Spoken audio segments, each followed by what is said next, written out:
හරි බලමු. එතකොට අපි කලින් බැලුවා ක්‍රිටිකල් ලෝඩ් එකට සමීකරණ ගන්න කොහොමද කියලා. කලින් වීඩියෝ වලදී බැලුවා. එතකොට තේරෙනවා මේ ක්‍රිටිකල් කියන අනුලෝම සමානුපාතික වෙන්නේ E I. එතකොට මෙතන L E ගේ වර්ගයක් එන්නේ. මේ සමීකරණ දිහා බලමු තේරෙන්නේ E කියන එක නම් අවුලක් නැහැ. මේ දන්න හදින් ද්‍රව්‍යයට නියතයක්. හරිනේ.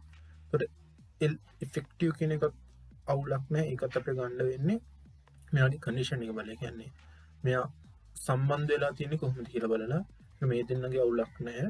එතකොට P ක්‍රිටිකල් එකදී I කියලා එක්කෙනෙක් ඕන වෙනවා. second moment of inertia. හරිද? එතකොට මොකක් හරි ගාණක් දීලා කොලමයක් දීලා P ක්‍රිටිකල් එක ඇහුවොත් අපිට I තෝරගන්න කීපයක් තියෙනවා. හේතු මෙතන බලන්න අක්ෂ මොන අක්ෂයටද තෝරන්න ඕනේ. ඒතර මෙතන නම් අක්ෂ දෙකක් දීලා තියෙනවානේ. එතකොට මේ බක්ලින් එක ඕන අක්ෂයක් වටා වෙන්න පුළුවන්. හැබැයි P ක්‍රිටිකල් එක කියන්නේ මේකට දාන මෙන්න මේ තියෙන P බලය ටික ටික වැඩි කරගෙන යන්න මොකක් හරි තැනකදී මෙයා බක්ලින් වෙයි. ඒ කියන්නේ බකල් වෙයි. මොකක් හරි අක්ෂයක් ඔස්සේ. අපිට අක්ෂය විශේෂයෙන් දීලත් නැහැ. එහෙනම් මොකක්ද නැත්නම් කොහොමද P ක්‍රිටිකල් එක හොයන්නේ? ඒතර ඔයාලට එකම ගාන කීප සැරයක් හදන්න වෙයි. ඉස්සෙල්ලාම බලන්න වෙයි E අවුලක් නැහැ, L අවුලක් නැහැ. ඒතර I හොයාගන්න වෙයි ඔයාලට ඉස්සෙල්ලාම B අක්ෂය වටා. ඊට පස්සේ I හොයාගන්න වෙයි A අක්ෂය වටා.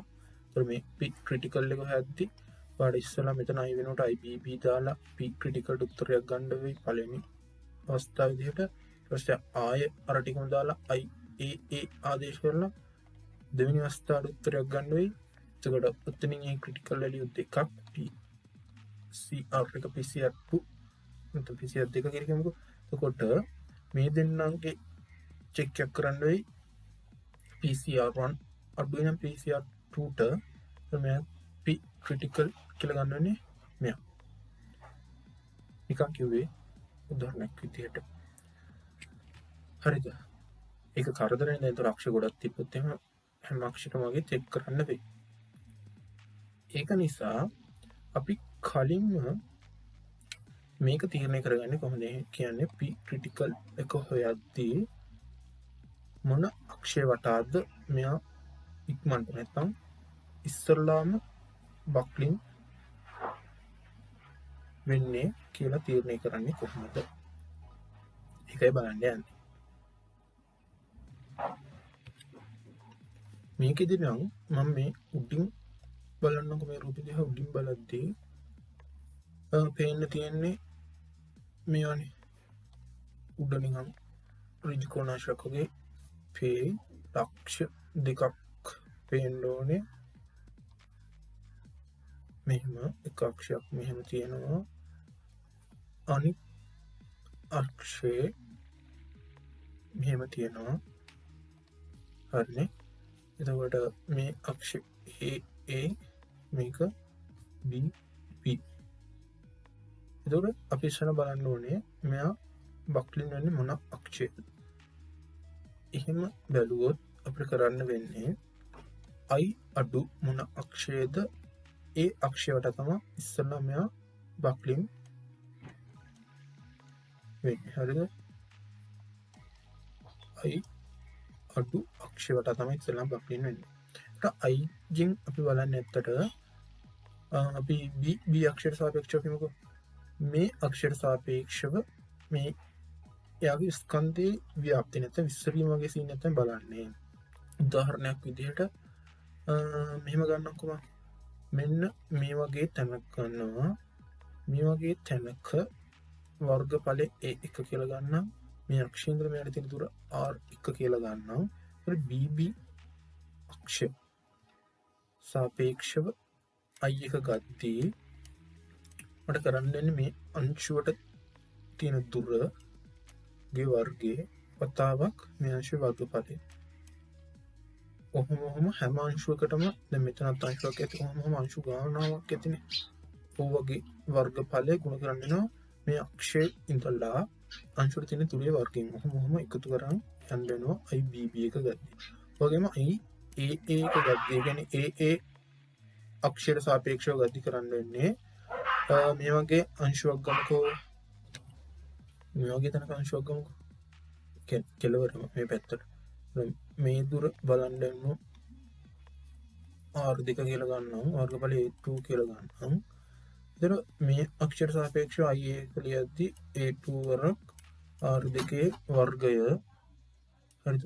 ඔහොම හැම අංශුවක්ම ගන්නවා. මේ පැත්තේ තියෙන හැම අංශුවක්ම තියෙන දුරේ වර්ගය ගුණ කර එකතු කරන්න වෙනවා. ඒක තේරෙන්න ඕනේ i bb එක ගත්තී තියෙන දුරවල් වැඩි. ඇයි මේ r1 කියන එක වැඩිනේ. දුරම තියෙන අංශවල තියෙන දුරත් වැඩි.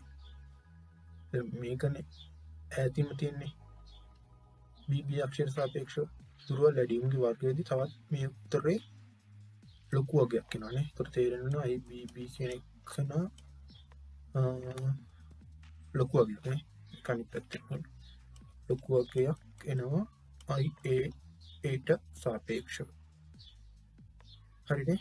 එතකොට මෙතන second moment of inertia කුඩා වෙන්නේ i a කියන එක කරන. ඒ කියන්නේ මේ විදිහක් පැහැදිලි කරා. එතකොට මෙයා ඉක්මනටම බක්ලින් වෙන්නේ මොන අක්ෂයටද? මෙන්න මේ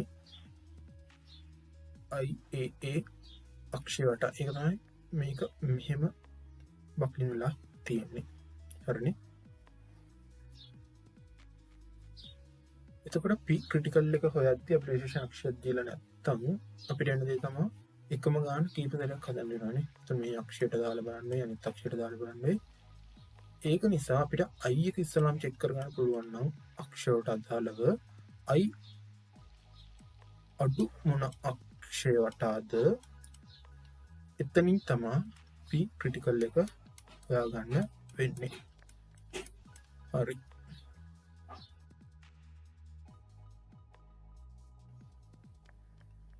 මෙයාගෙන් නම් අපිට අදහසක් එන්නේ සිහින් වගේ ස්ලෙන්ඩර් කියන සිහින්නේ. ඒ වගේ අදහසක් තමයි එන්නේ ස්ලෙන්ඩර් කියන එක. මොකද මේ ස්ලෙන්ඩර්නස් රේෂියෝ එක කියන්නේ මොකක්ද? මේ ටික වැඩන්නේ දැන් මොකක්ද මේ ස්ලෙන්ඩර්නස් රේෂියෝ එක කියලා කියන්නේ? මෙහෙමයි ගන්න වෙන්නේ. අපි s කියලා නිරූපණය කරමු. ස්ලෙන්ඩර්නස් රේෂියෝ එක මෙයා සමාන වෙනවා කියන්නේ l බෙදීම r ට. හරි. දැන් l ට දාදී e අකුරකුත් දා ගන්නම්. දන්නවනේ තියෙන ඉෆෙක්ටිව් ලෙන්ත් එක. ඒතර ඇයි මෙයා පාවිච්චි කරන්නේ අංක 1? ඇයි මෙයා පාවිච්චි කරන්නේ? මගේ සමීකරණය මොකක්ද? මෙයාගේ වැදගත්කම මොකක්ද? මෙයා වැදගත්කම කියන්නේ පාවිච්චි කරන එකම වගේ තමයි. අපි කලින් කතා කරා මෙයා බක්ලින් වෙන්නේ මොන අක්ෂයකටද? කොලම් එකක් තිබ්බොත් මෙයා කම්පස් එකකට ලක් කරොත් හරිද? මෙයා බකල් වෙන්නේ නැත්නම් බක්ලින් වෙන්නේ මොන අක්ෂය වටාද කියලා බලද්දී මෙයා වැදගත් වෙනවා. මේ ස්ලෙන්ඩර්නස් රේෂියෝ කියන එක වැදගත් වෙනවා. ඒකට එයාගේ සමීකරණ මම කිව්වා එන්නේ le බෙදීම r. ඒතකොට le කියන කවුලක් නැහැ. effective length. ඒතකොට r කියන්නේ මොකක්ද? ඒතකොට මේ r කියන්නේ radius of gyration. Radius of gyration. හරි. මේකෙන් මනින්නේ මොකක්ද එහෙනම්? effective length එක. හරි. ඒතකොට r කියන එක නම් මොන වගේද හැසිරෙන්නේ කියලා බලන්න ඕනේ. එතකොට r ගේ සමීකරණය දෙන්නේ නම් මෙහෙම i බෙදන්න ඒකෙන් එයාගේ වර්ගමූලය ගන්න. මේ කට්ටියගේ තේරුම දැන් දන්නවනේ. i කියන්නේ second moment of inertia. ඒ කියන්නේ cross section area එක. හරිනේ? මේ ස්ලෙන්ඩර්නස් රේෂියෝ ගන්නකොට le බෙදන්න r ගෙන්. ඒතර r කියන්නේ වර්ගමූල i බෙදීම A. මෙයා ගැන පොඩි අදහසක් කිව්වොත් මේක වෙන්නේ මෙච්චරයි.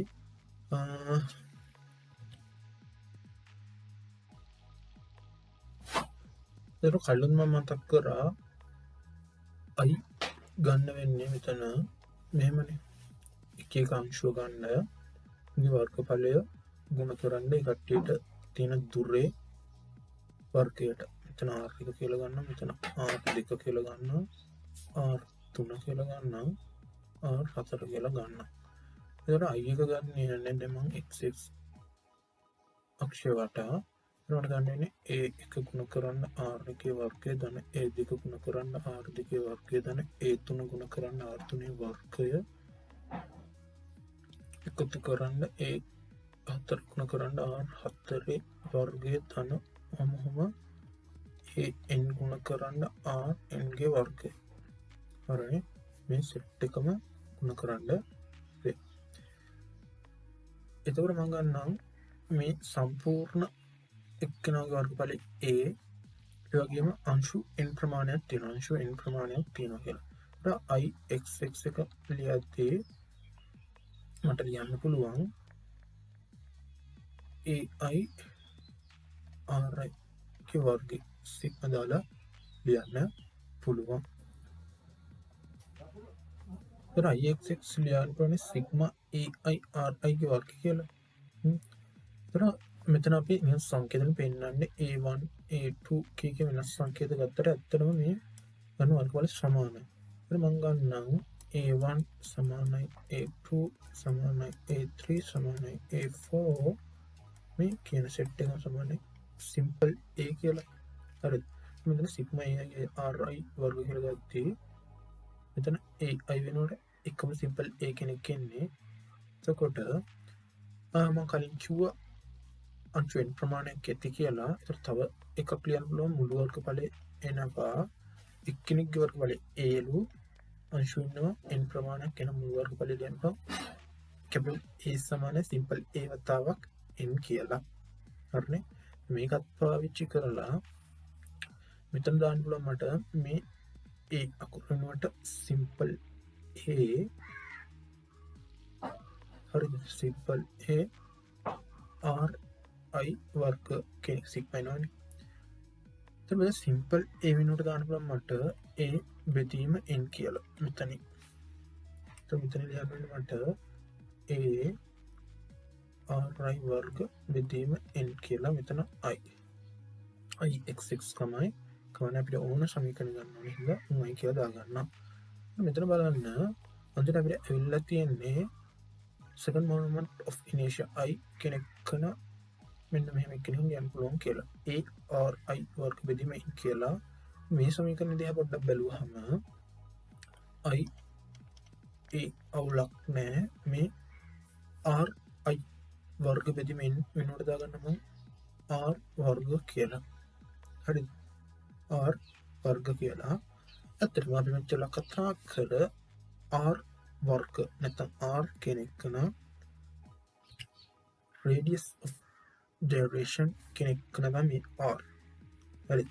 මේ R I වර්ග බෙදීම n කෙනෙක් කරනාට දාන්න තනි අකුර R කියලා ගත්තොත් ඔකේ වර්ගයේ මේ R ලියන්න පුළුවන් I බෙදීම A ගේ වර්ගමූලය කියලා. අන්න මේ ආට තමයි කියන්නේ radius of gyration කියලා. හරිනේ? අවුලක් නැහැ. මේ ඔප්පු කිරීම වැඩක් නැහැ. කියන්නේ R කියන අදහස් ගන්න තමයි මේ ටික කරේ. හරි අපි කතා කරේ slenderness ratio එක ගැන. ඒතර S ලියන්න පුළුවන් E බෙදන්න R ගෙන්. ඒතර R ගැන ප්‍රශ්නයක් ආවා එයා විස්තර කරා. ඒතර R කෙනෙක් කරන සමාන වෙන්නේ I බෙදන්න මෙයාගේ වර්ගමූලය ගන්න. මෙයයි වැදගත් උනේ.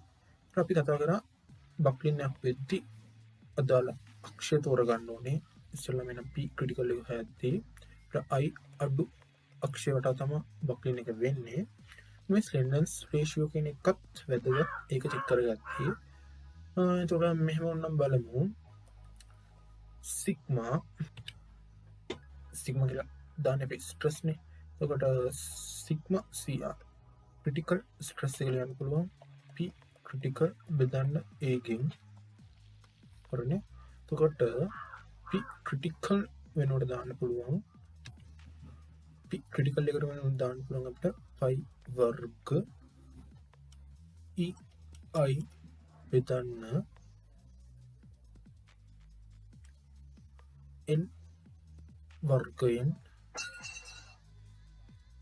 l වර්ගයෙන් ඊට අමතරව මෙතන a අකුරකුත් ඉන්නවා හරිනේ එතන i වෙනුවට ආදේශ කරන්න මෙතනින් මෙතන i වෙනුවට ආදේශ කරන්නේ a r වර්ග නේ i වෙන්නේ ඒක මෙතනට දාන්න යන්නේ එතකොට pi වර්ග e i වෙනුවට දාන්නේ a r වර්ග මෙතනට a l වර්ග එතකොට මේ a අකුරට මෙතනින් a අකුරක් සුළුවේ එකම හරස්කඩ වර්ගඵලය ඊට පස්සේ මෙතන r වර්ග කෙනෙක් ඉන්නවනේ එයා යට රූලට ගන්නම් අදාළ ප්‍රකාශනය හදා ගන්න ඕන නිසා කොහොමද ලියන්න පුළුවන් l මෙතන e අකුරකුත් දාගෙන යන්නම් effective length කියන එක වෙනුවට le තන r වර්ගයේ පල්ලෙහා රූලෙන් තියන්න පුළුවන් මේ r වර්ගය මොකටද ඔතනට ගියේ එතන මේ මොකක්ද le බෙදීම r වර්ගය එතන le මත් නෙවෙයි මෙතන le ගේ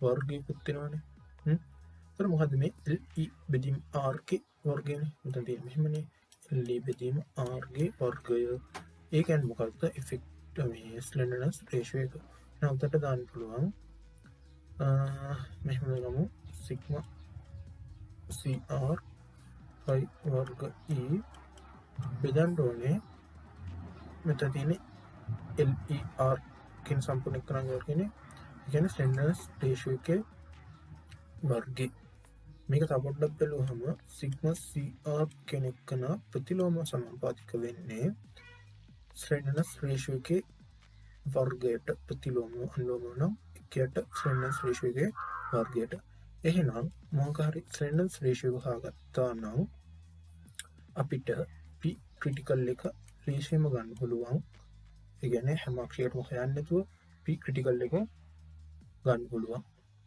තේරුණාද ඒ කියන්නේ slenderness ratio එක අඩු මොන අක්ෂරයද උගේ p critical එක වැඩි එහෙනම් තෝරගන්න ඕනේ slenderness ratio එක අඩු අක්ෂය නෙවෙයි slenderness ratio එක වැඩි අක්ෂය එතනින් තමයි p critical එක ගන්න පුළුවන් වෙන්නේ හරිනේ